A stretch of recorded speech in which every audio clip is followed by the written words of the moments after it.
video options and you can set the resolution either full screen or windowed one. You can also set resolution with fastest for low spec PC to fantastic for high-end PC. Turn on anti-aliasing only if you have high-end PC.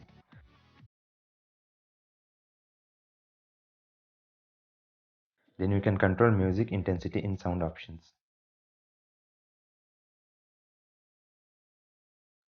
On input, you can control the mouse sensitivity and controller sensitivity.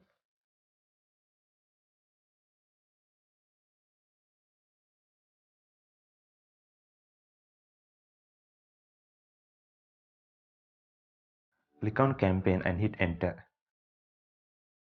Click on the start game and proceed to start the game.